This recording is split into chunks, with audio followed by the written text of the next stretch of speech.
우리 살다 보면 와, 이거 진짜 신기하다 싶은 우연을 겪을 때가 있잖아요. 이 의미심장한 우연에 동시성이라는 이름을 붙인 사람이 있어요.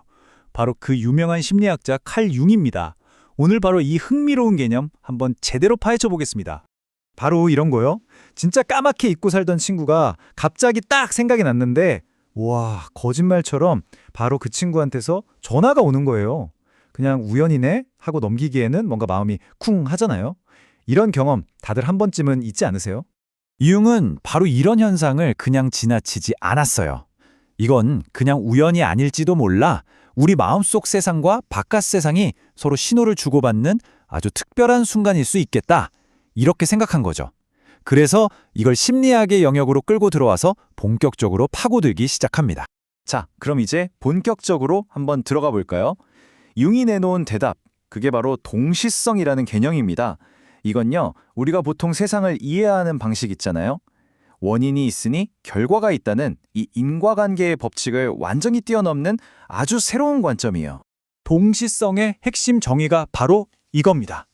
여기서 제일 중요한 키워드는 두 가지예요. 인과관계 없이, 그리고 의미 있는 연결. 그러니까 하나가 다른 하나의 원인이 되는 건 절대 아닌데 이걸 경험하는 나한테는 이게 정말 특별한 의미로 다가오는 그런 연결을 말하는 거죠. 융의 생각을 다시 한번 쉽게 정리해 볼게요. 사건 A 때문에 사건 B가 일어난 게 아니라는 거예요. 이 두 사건은 완전히 별개예요. 그런데 이걸 경험하는 나를 통해서 이 두 개가 하나의 의미 있는 그림으로 탁 맞춰지는 거죠. 이게 바로 동시성의 진짜 핵심입니다. 자, 이 표를 보시면 정말 재밌습니다. 우리가 너무나 잘 아는 인과성이랑 이 동시성이 어떻게 다른지 한눈에 딱 들어오거든요. 인과성은 불을 피우면 연기가 나는 것처럼 아주 물리적이고 과학적인 법칙이잖아요. 그런데 동시성은 달라요. 내 마음속 생각이 바깥에서 일어난 어떤 사건과 상징적으로 딱 맞아떨어지는, 그러니까 의미와 상징의 언어로 작동하는 그런 원리인 거죠. 아니 근데 대체 어떻게 아무런 인과관계도 없는 두 사건이 이렇게 의미 있게 연결될 수 있는 걸까요? 융은 그 해답을 아주 흥미로운 곳에서 찾았어요. 바로 집단 무의식이라는 개념입니다.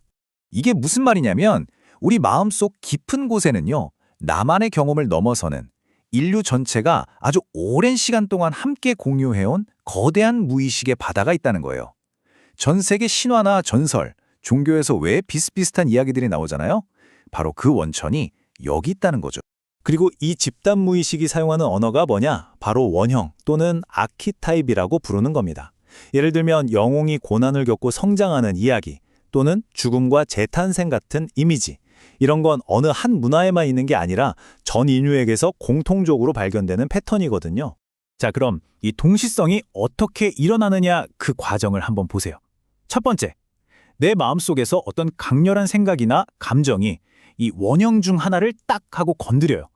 두 번째, 바로 그 순간에 바깥 세상에서 그 원형과 똑같은 상징을 가진 사건이 실제로 벌어지는 거예요. 마지막으로, 우리는 내면의 상태와 외부 사건 사이에 이 기가 막힌 연결고리를 발견하고 하고 깨닫게 되는 거죠. 자, 그럼 이제 융의 이론을 정말 가장 드라마틱하게 보여주는 실제 사례를 하나 들어볼게요. 아마 동시성에 관한 이야기 중에서 이게 제일 유명한 일화가 아닐까 싶습니다. 융에게 아주 특별한 환자가 한 명 있었어요. 이분은 정말 지독한 합리주의자여서 자기 이성의 벽에 딱 갇혀가지고 치료에 전혀 진전이 없었던 거예요. 융이 어떤 말을 해도 그건 논리적으로 말이 안 되는데요? 하면서 다 튕겨냈죠. 그런데 바로 그날 이 환자가 간밤에 꾼 꿈 이야기를 융에게 들려주기 시작했어요. 꿈에서 누가 자기한테 아주 비싼 보석을 선물로 줬는데 그게 바로 황금풍뎅이 모양이었다는 거예요. 환자가 그 황금풍뎅이 이야기를 하는 바로 그 결정적인 순간이었어요. 갑자기 융의 진료실 창문에서 타닥 하는 소리가 들리는 거예요. 뭔가 창문에 툭 하고 부딪힌 거죠. 융이 창문을 열어서 방 안으로 날아들어온 그 곤충을 손으로 딱 잡았어요. 그리고 환자에게 손을 내밀면서 이렇게 말합니다. 자, 여기 당신의 풍뎅이입니다.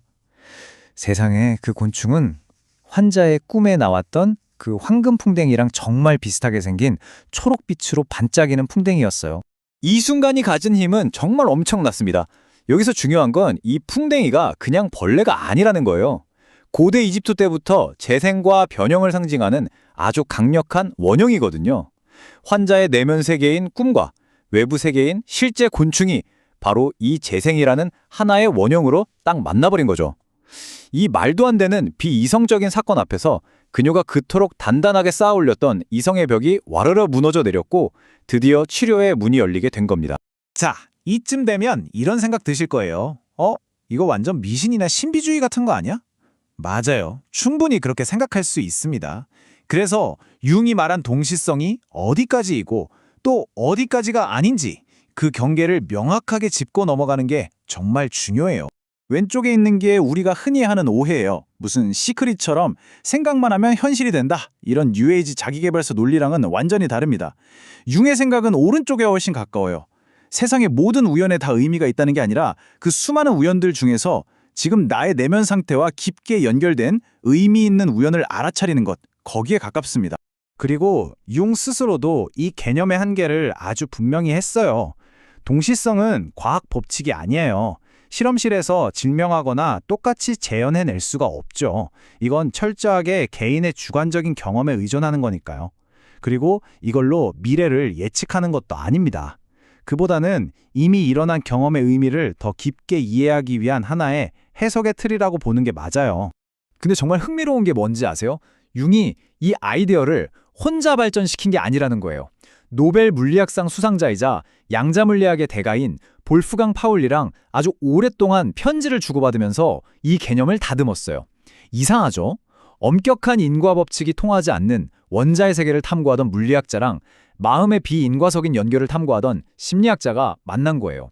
이 두 사람은 동시성이 그냥 미신이 아니라 인과성과 완전한 무작위, 그 사이에 존재하는 세상을 설명하는 제3의 원리가 될 수도 있다고 아주 진지하게 생각했습니다. 자, 그럼 이런 질문이 남죠. 과학적으로 증명할 수도 없는 이 개념이 대체 오늘날 우리에게 왜 여전히 의미가 있을까요? 그건 바로 이 동시성이 우리 삶을 바라보는 아주 강력한 의미의 렌즈가 되어줄 수 있기 때문입니다. 보시는 것처럼 활용 분야도 다양해요. 심리치료에서는 환자가 자기 삶에 흩어진 조각들을 의미 있는 이야기로 다시 엮어내도록 돕고요.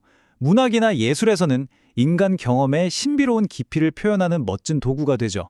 그리고 무엇보다 우리 각자에게는 내가 지금 이 길로 가는 게 맞나 싶을 때 중요한 통찰을 던져주는 계기가 되기도 합니다. 저는 이 문장이 동시성의 느낌을 가장 잘 표현하는 것 같아요. 세상의 한순간 마치 하나의 이야기처럼 느껴지는 경험. 정말 그렇죠. 아무 상관없어 보이던 점들이 갑자기 하나의 선으로 쫙 이어지면서 의미 있는 그림이 되는 순간. 마치 세상이 바로 나에게만 어떤 메시지를 보내는 것 같은 그런 느낌이요. 그래서 마지막 질문은 결국 여러분 자신에게 던져집니다. 동시성이라는 개념을 믿든 믿지 않든 그건 중요하지 않을 수도 있어요. 중요한 건 이 개념이 우리에게 당신의 삶을 좀 더 깊이 들여다보세요 하고 말을 건다는 사실이죠. 여러분의 삶 속에서 자꾸만 반복되는 우연들, 의미심장한 마주침들, 어쩌면 그것들이 바로 당신에게만 들려주려는 어떤 이야기가 아닐까요?